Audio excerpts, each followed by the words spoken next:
Welcome to Weaving Paths. Bienvenido a Tejiendo Caminos. Bem-vindos a Tecendo Caminhos, a podcast brought to you by the EULAS Jean Monnet Network, which looks at the bi-regional relations between Latin America, the Caribbean, and the European Union. Good day and welcome to EULAS Weaving Paths. In this episode, we are delighted to hear from Dr. Claudia Ituarte-Lima, a leading scholar and practitioner whose work brings human rights and environmental protection into conversation with one another. Claudia is the leader of the Human Rights and the Environment thematic area and a senior researcher at the Raoul Wallenberg Institute of Human Rights and Humanitarian Law, with over 2 decades of experience working on biodiversity, climate change, and international law. An international public lawyer by training, she has spent her career connecting global policy debates with regional cooperation and everyday realities on the ground. From Latin America to Europe and from the Amazon to international institutions, her work has helped shape how we think about environmental democracy, including through her research on the Escazú Agreement and the protection of environmental human rights defenders. In this episode, we'll explore what environmental democracy really means in practice, what Latin America's experience can teach Europe, and how EU-LAC cooperation can move beyond silos towards more just and inclusive green transitions. Check out the podcast description for links to Claudia's research, and if you like this episode, please do let us know. We'd really love your feedback so we can keep making great podcasts that are useful and loved by you. So thank you very much, and we hope you enjoy this brilliant conversation. So, first of all, a very warm welcome to EULAS Weaving Paths. It is a real pleasure to speak with you today. With your decades of work connecting human rights, biodiversity, and environmental governance, we're very excited to learn from you today. Thank you. Thank you a lot for the invitation. It's a pleasure to be here with you. So let's dive into the heart of your research with a quick introduction to environmental democracy.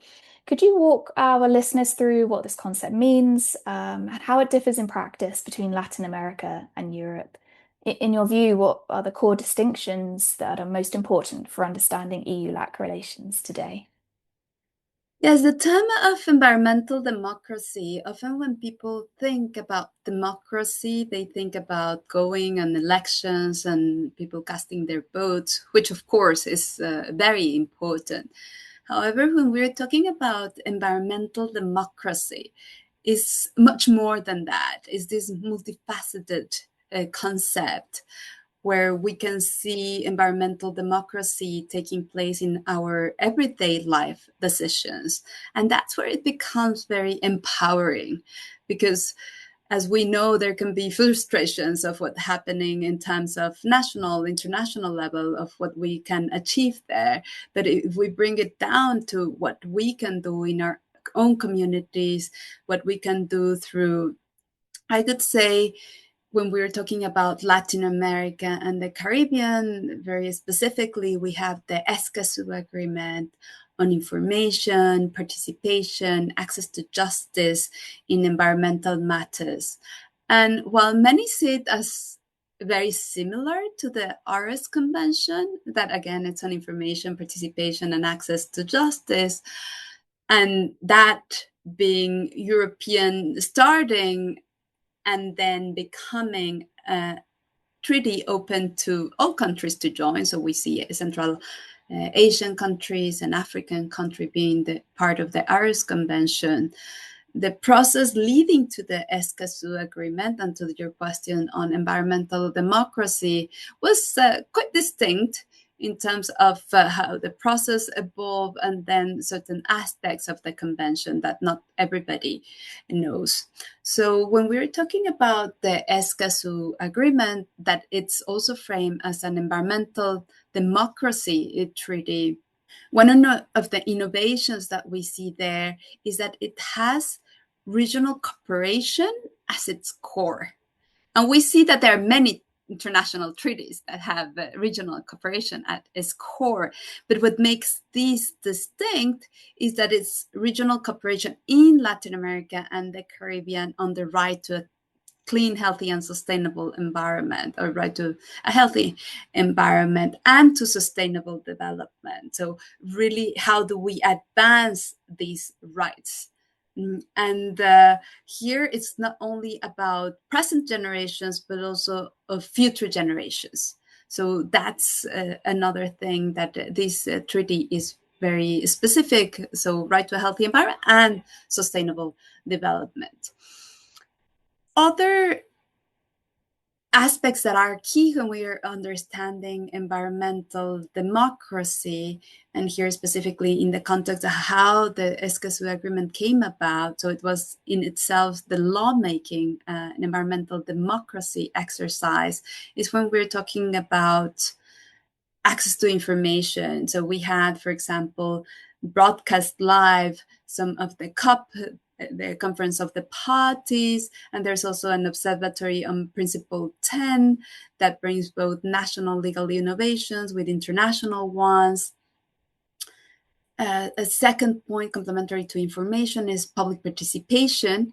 So here it's quite interesting and quite distinct to any other plurilateral treaties in it that it has representatives of the public, a regional public mechanism, and the public as such recognizing the agreement. Having gone to the different Escazú Agreement Conference of the Parties, the public can raise their hand, get a voice, not a vote, only a voice, and you have representative of the public that also follow up in the different conference of the parties, but also before and after.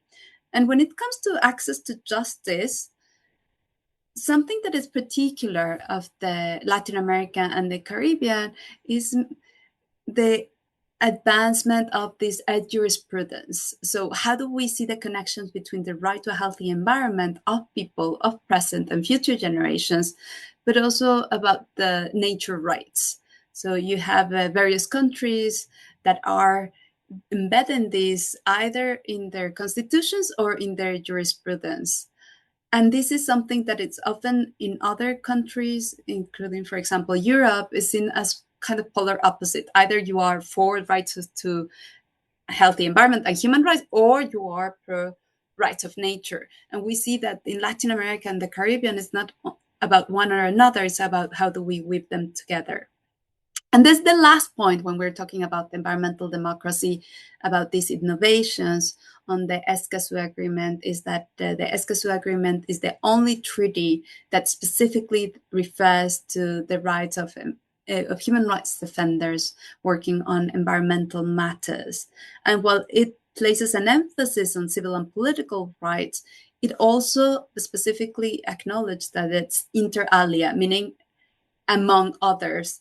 And then this principle on international human rights law, that civil and political rights are interdependent with economic, social, and cultural rights.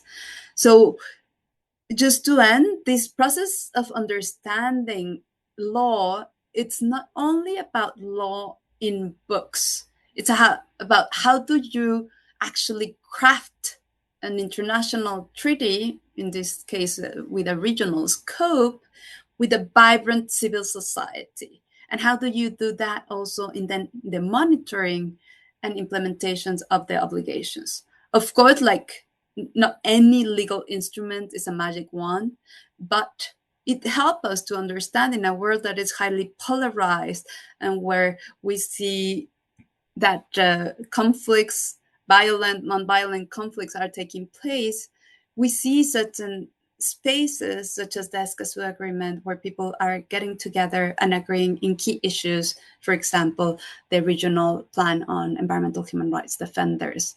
So this could be an understanding specifically from a legal perspective in relation how law in books, law in practice, and kind of this living law takes place in these regional processes.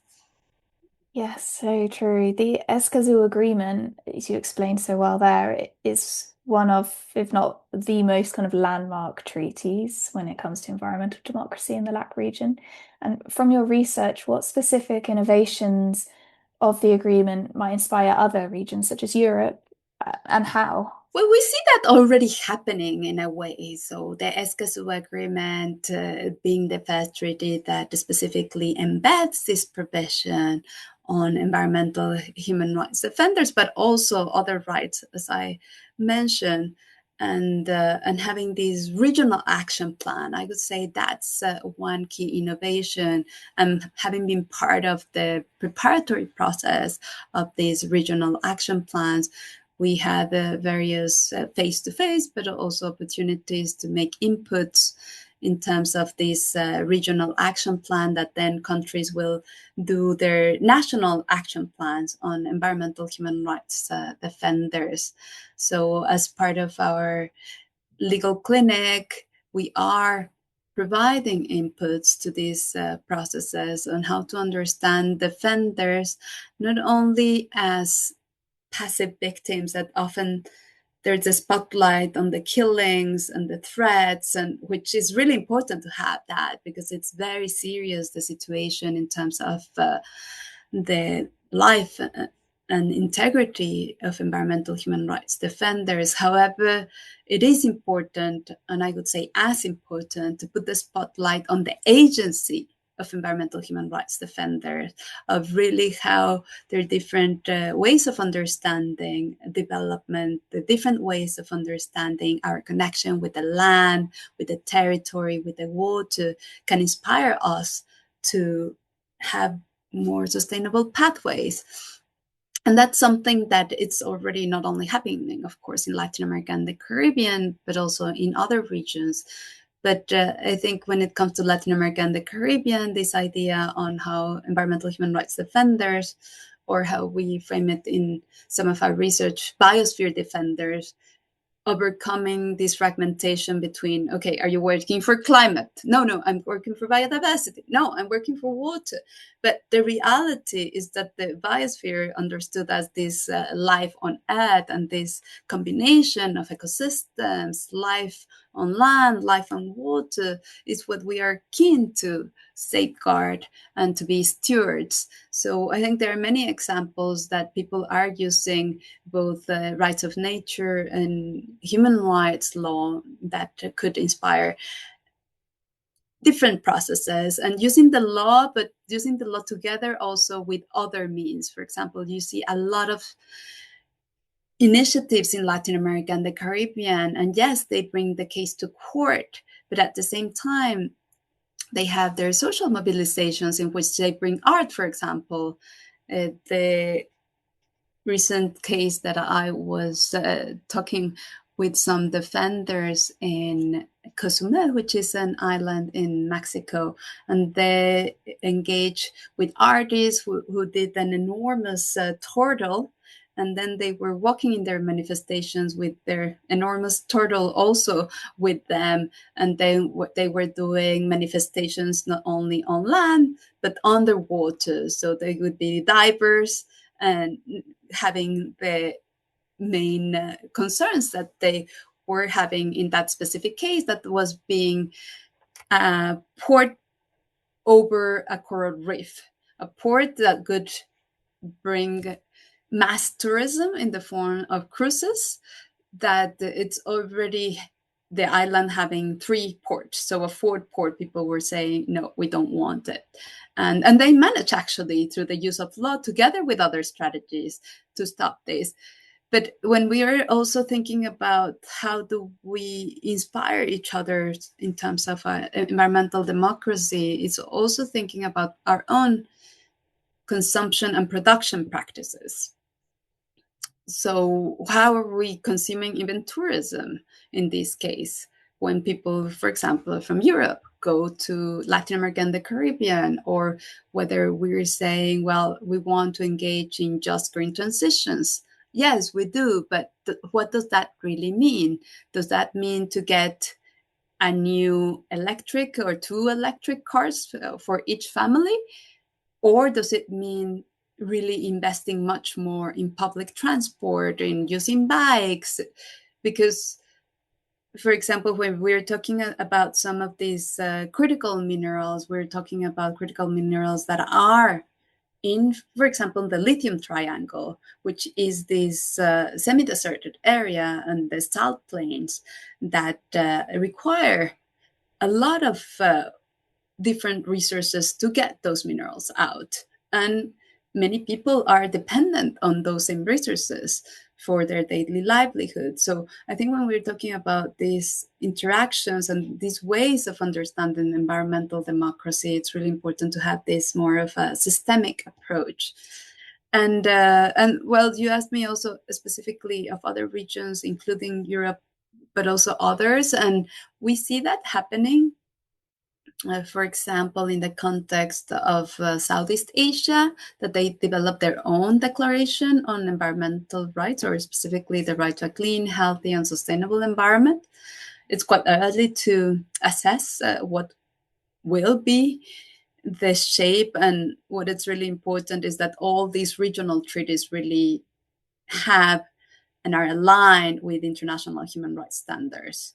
Africa, there's also talk about these access rights and whether they would like to have also a regional treaty. So I think when we're talking about scaling up, that's really good. And how do we bring these innovations to international law? But I would say it's equally important to talk about scaling out. How do we bring innovations that happen in different regions to other regions in the world? And I would say my last point in this sense of cross-regional inspiring, and how do we also scale these concerns about environmental democracy up in treaties, specifically the Aarhus Convention. We do see certain threats now happening within the same Aarhus Convention in terms of weakening its structure. And this is worrying in a time that we should be standing up for democracy more than ever. And we see also worrying trends within EU law, for example, with the omnibus regulation, which is, instead of strengthening this due diligence on human rights and environmental democracy, actually weaken it. And this is against the principle of progressive realization and non-regression. So it is about citizens in those countries which are parties of the Aarhus Convention really to stand up for the values that solidarity, human rights, and environmental democracy, and these treaties that are really so important for every citizen in these countries that are parties of this treaty to really fight for them. And I think that that's something that the Escazú Agreement also showed us. It wasn't only politicians and legislators and governmental officials getting together and deciding. It was really a push from civil society to make this treaty happen. So Europe, that has had ours for so long, I think now is the time for also civil society to be very kind of vigilant that those advances are not backsliding. Yes, totally. And just to stay for a moment there on the power of civil society, and to look at the findings from your research on environmental human rights defenders specifically, which I should add we will put into the podcast description for our listeners, links to all of the research. How do your findings help us better understand the political and social implications of the Escazú Agreement? Yeah, when we are talking about environmental human rights defenders, again, it's also putting it in the context of broader processes. So yes, the Escazú Agreement is applying to those countries that have signed and ratified the Escazú Agreement in Latin America and the Caribbean. However, Latin America and the Caribbean does not operate in a vacuum. It's significantly affected by the different economic dynamics, including those in connection with the European Union. So when we're talking about environmental human rights defenders, it's really thinking about this solidarity as well. Solidarity between people in Latin America and the Caribbean, with Europe, and by civil society, I not only mean non-governmental organizations, academics, right holders of different groups. And that's something that we could see quite strongly now in Belém, in the context of the Conference of the Parties of the climate treaty. So we could see that solidarity happening. So you had a very strong Latin American and Caribbean presence taking place in Brazil, but you could see these social movements. For example, we had the official negotiations within the context of the Conference of the Parties in the Blue Zone, which means kind of the negotiation zone. But in parallel to that, you had in University of Pará, you had this enormous mobilization of different constituencies. So there you have people from the trade unions, women's groups, youth groups, elder groups, and all getting together to find a message that then they could deliver to the official COP. So I think when we're talking about environmental human rights defenders, it's important to note that it's not necessarily only the ones that are placing themselves as environmental activists. You may be your identity more in terms of I'm part of this women's group, but in their daily work, what they are trying to safeguard, for example, is clean water and sanitation. That, of course, again, thinking of this idea of living earth. So it is, everything is connected. So that's one of the issues that came quite strikingly in the COP in Belém. We could see many ways disappointing results of the official negotiation in issues so basic as phasing out fossil fuels being the main cause of climate change. So that's unacceptable, or having more than 1,000 fossil fuel lobbyists, according to one of the coalitions that it's tracking the number of fossil fuels companies. So I think when we are talking about environmental democracy and how this plays out, we are to see of those specific environmental treaties that talk about environmental democracy. We mentioned before Escazú Agreement and the Paris Convention, but also place it within their connection with climate treaties, with biodiversity treaties, and with these groups of people who mobilize, who are really advocating for this living earth, and they are not necessarily having this language and legal jargon that as lawyers we often tend to use. So it is, if we really want to understand what environmental democracy means in practice, we need to go out of those conditioned rooms that we were in the COP to really find out what is it happening in Universidad de Pará in that context, or what is it happening and what are people asking for in the climate march that drew more than tens of thousands of people in the streets, and they were using from music to art to sculptures, and they were having different ways of communicating. And those ways of communicating, some people dismiss them as noise, as why are they doing this way of communicating when they could be just writing an information for access to information letter.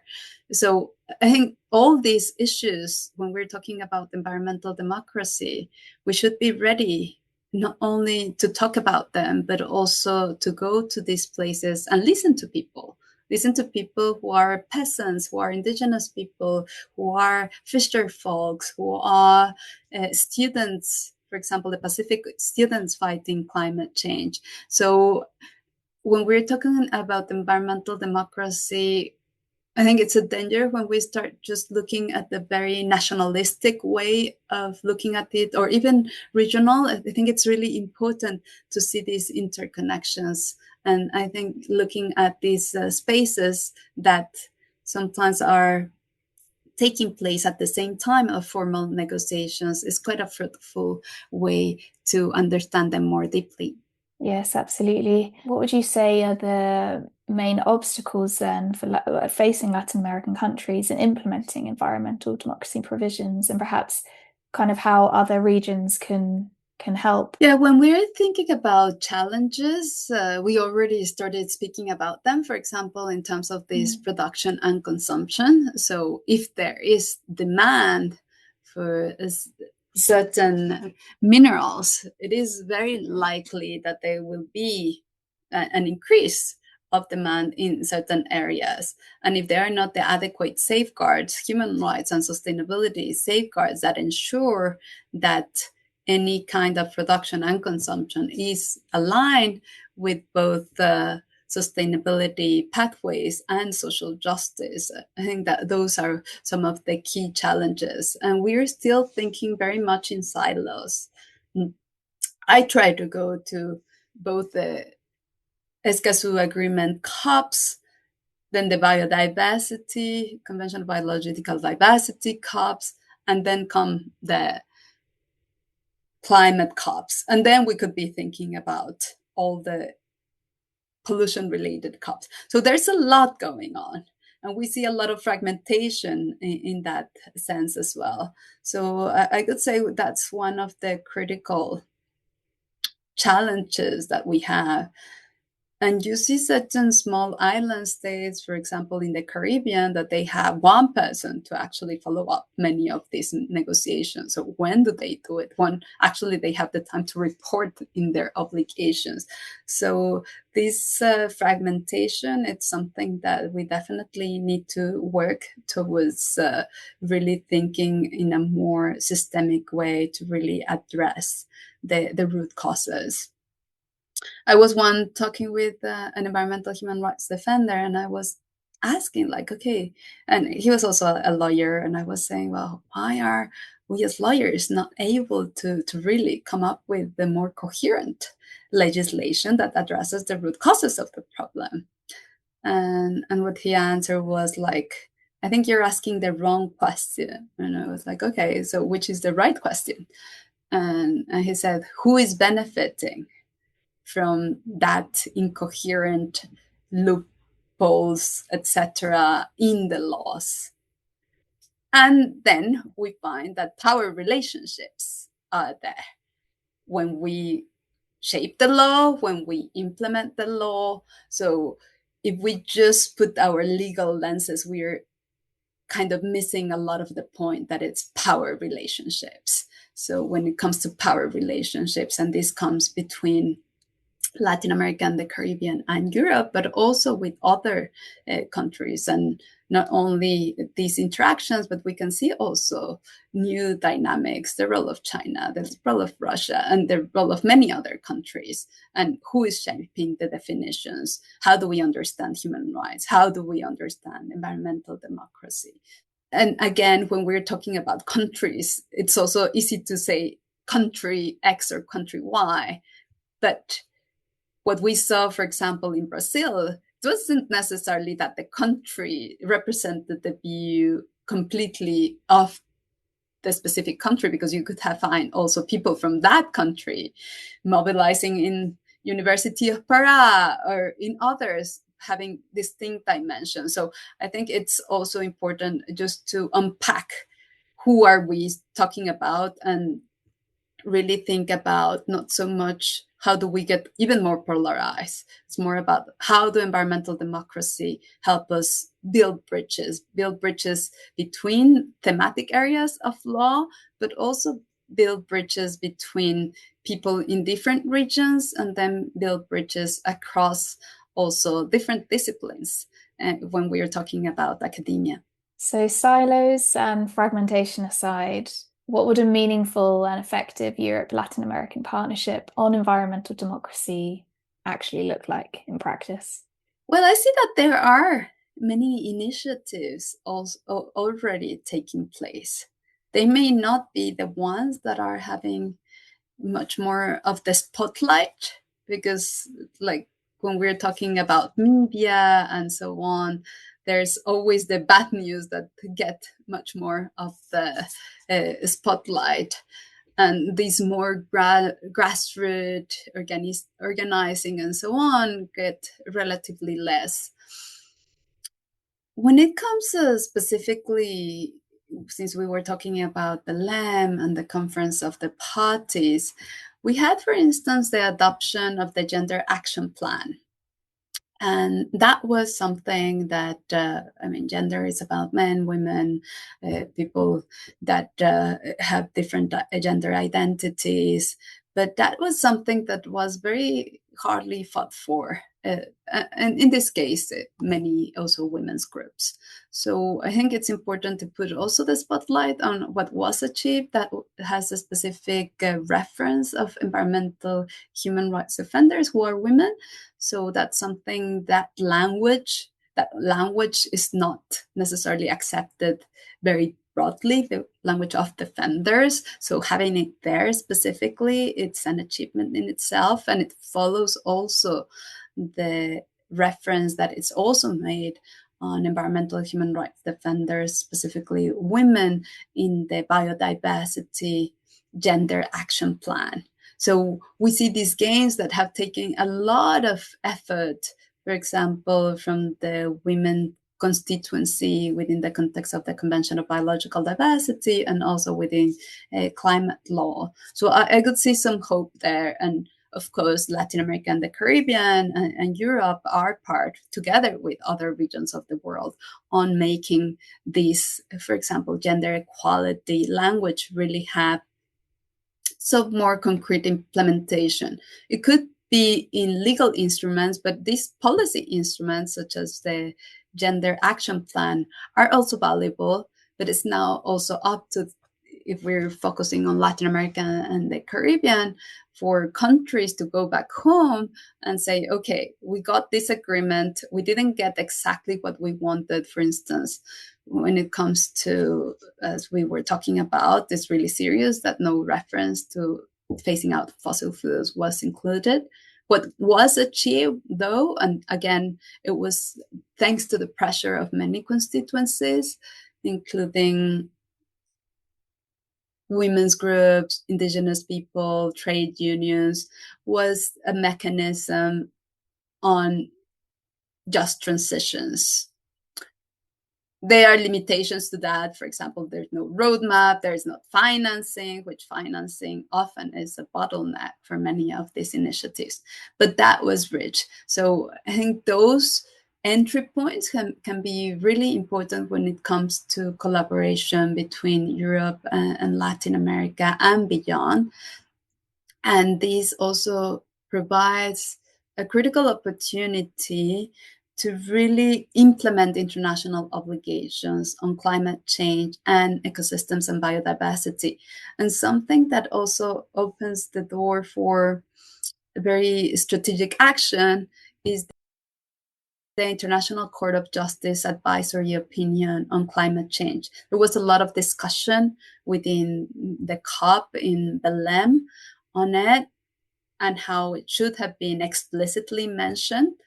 And why this is very important is because the court clarified that climate obligations not only emerge from climate treaties, but also for international human rights treaties, the Convention of Biological Diversity, among others. So these provide us with a much more strategic way to go about in terms of implementing those obligations. And of course, those obligations apply both to Latin America and the Caribbean, to Europe, and to other countries around the world. So I think we have very concrete entry points that we can really leverage now for that, now that the obligations are clear thanks to this advisory opinion, and also an advisory opinion by the Inter-American Court of Human Rights. Within this advisory opinion, there's a section on environmental human rights defenders. So then we go even deeper on this understanding. What does it mean? What are the obligations? And how can we work together to actually implement them? Oh, super. That's a very nice positive way to close this episode. And well, thank you, Claudia. It's been fantastic to hear from you today. As mentioned earlier, we'll be putting links to all your research on environmental democracy, the research projects on biodiversity protection, and the safeguarding environmental defenders as well in the description of this podcast for all of our listeners. And well, it's been wonderful to hear from you and to learn from you today. Thank you very much. Thank you so much for the invitation. Thanks for listening. If you liked what you heard today, check out all of our episodes available on SoundCloud, Spotify, and YouTube. We have episodes in English, Spanish and Portuguese. Or follow us online. We would love to hear from you. We're on X, Blue Sky, LinkedIn and Instagram. Head to www.eulas.network to find out more. Thank you. Gracias. Obrigada.